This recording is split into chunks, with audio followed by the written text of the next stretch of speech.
Le ministre des Pétentik, Augustin Kibassa Maliba, a répondu aux préoccupations soulevées par le député membre de la commission d'aménagement du territoire, infrastructure et nouvelles technologies de l'information et de la communication de la Chambre basse du Parlement. L'audition a porté sur la politique générale du secteur de Pétentik, la poste, le coût élevé de la communication en République démocratique du Congo, la fibre optique et son apport à la poste, la nouvelle technologie, la nouvelle taxe, les télécoms, bref, sur le secteur des Pétentik. À toutes ces questions, le ministre Augustin Kibassa Maliba a estimé qu'il a rencontré les soucis des députés, la RDC et la croissance des chemins sur la voie de son développement économique numérique. Je pense que, de manière générale, les honorables députés voulaient d'abord savoir comment nous pensons réduire la fracture numérique et comment nous pensons développer globalement le secteur. Parce que vous devez savoir que le Pétentik, c'est aussi bien la poste, c'est les télécommunications et les nouvelles technologies. Je pense que de manière ramassée, nous avons déployé ici notre vision sur la poste, qui est axée sur plusieurs services à valeur ajoutée que nous devons absolument implémenter et qui c'est tout à fait faisable. Et il est vrai que nous devons aussi voir un peu comment accompagner la Poste, parce que vous devez savoir que la Poste a énormément de problèmes qui sont spécialement liés au fait que c'est une entreprise de l'État, mais qui ne reçoit pas de subventions, qui ne reçoit pas de financement. Et donc la conséquence, c'est que c'est l'image plus ou moins déplorable que nous avons aujourd'hui. Et je crois que sur ce point précis, nous avons eu le soutien des honorables députés qui sont justement les responsables de... C'est les autorités budgétaires. Alors ça fait que nous avons quand même eu leur soutien sur ce point précis et qu'il y a eu en termes de télécommunications aussi le développement des infrastructures que nous devons avoir. Nous savons que les opérateurs, par rapport à leur cahier des charges, ils sont censés se déployer sur toute l'étendue de la République, mais vous connaissez notre pays qui est très grand, qui est presque un sous-continent, et que les opérateurs avancent selon leurs intérêts. Ils sont ici aussi pour faire de l'argent. Et nous pensons que l'État propriétaire est aussi dans le devoir de pouvoir développer les infrastructures pour, d'une certaine manière, permettre le développement rapide et donc la réduction de la fracture numérique. Et bien entendu, il y a eu aussi le problème de la loi, parce qu'il y a une loi qui a été votée en 2018, qui n'est pas encore publiée. Il y a eu des propositions des honorables députés. Nous allons pouvoir nous y pencher et voir comment nous allons pouvoir avancer. Mais globalement, je dois dire que nous avons fait le nécessaire.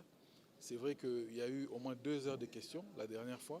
Nous nous sommes donné le devoir de pouvoir répondre à chaque question et nous osons croire que les honorables députés étaient satisfaits de nos réponses.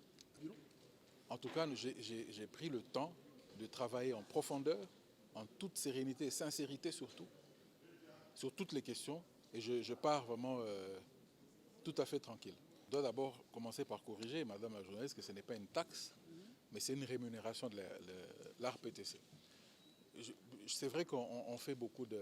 Ça fait couler beaucoup d'encre, mais vous devez savoir que ce n'est pas une invention congolaise. Le RAM ou le CER, c'est une recommandation de l'UIT.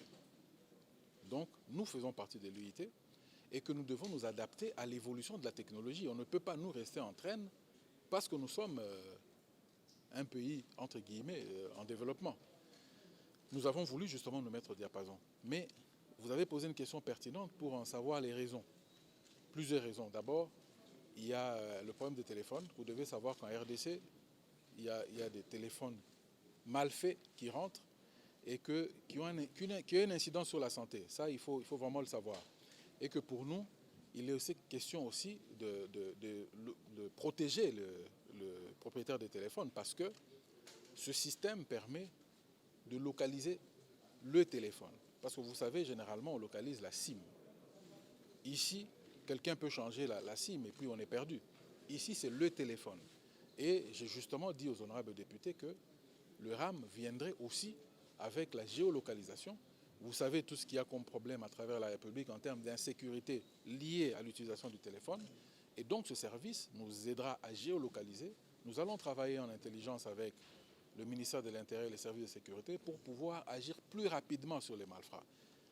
Ça se passait beaucoup plus à l'Est, mais ça s'est passé à Kinshasa récemment. Donc on s'est dit qu'il faut quand même qu'on arrive de ce point de vue-là à trouver des solutions qui permettraient que nous puissions avancer.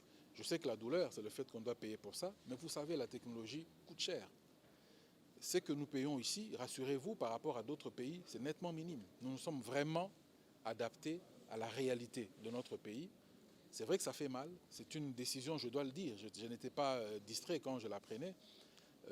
C'est une décision qui n'est pas populaire, hein, mais rassurez-vous, qui est très responsable. On doit protéger la République, il faut qu'on arrive à avancer. Le changement est toujours difficile, mais il faut, un pas après l'autre, il faut savoir avancer. Nous pensons que sur le plan de la pratique parlementaire, il a donné des réponses, mais satisfaire quant à ce que les députés ont posé comme question de détail, nous avons renvoyé ces questionnaires au niveau de la sous-commission des télécommunications pour que la sous-commission travaille ensemble avec les services techniques du ministère et l'autorité de régulation des postes et télécoms. Je ne dis pas que les ministres, je dis que sur le plan de la politique générale de son ministère, les ministres s'est bien défendu. Mais tandis que sur les détails, vous savez que les nouvelles technologies et la télécommunication aujourd'hui, ça accompagne les citoyens tous les jours.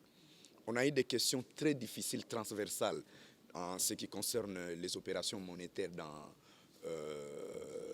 les réseaux de téléphonie mobile. Le tarif, c'est des questions beaucoup plus détaillées. Et la population nous attend.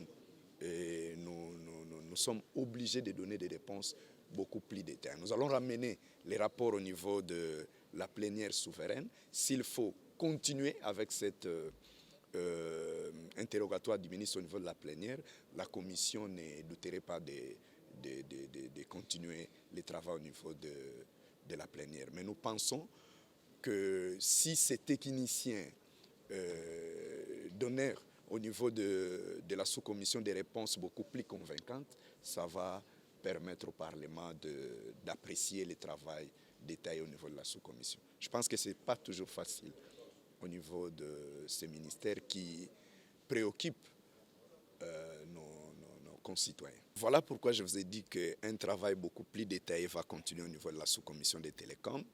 Il y a aussi, comme vous avez dit, sur le plan législatif, la non-promulgation de la loi des télécommunications. Et ça a été soumis en 2018 au niveau de la présidente. Cette loi n'a pas été promulguée. Or, de 2018 à 2020, avec la rapidité des nouvelles technologies et des nouvelles donnes qu'on a actuellement dans ce monde de télécommunications, il est obligé au ministre de faire une petite pression au niveau de l'exécutif pour que le président promulgue ou retourne pour une seconde lecture la loi sur les télécoms. Donc, vous voyez pourquoi je vous dis que le travail n'est pas encore fini au niveau de la commission travaux publics, aménagement du territoire et nouvelles technologies des télécommunications.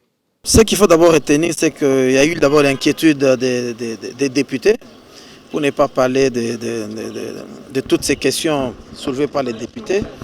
Mais les grandes lignes qui doivent être retenues, c'est de savoir, nous disons pourquoi les privés évoluent très bien dans ces secteurs et notre établissement public qui est la Poste qui n'évolue pas, c'était la première inquiétude.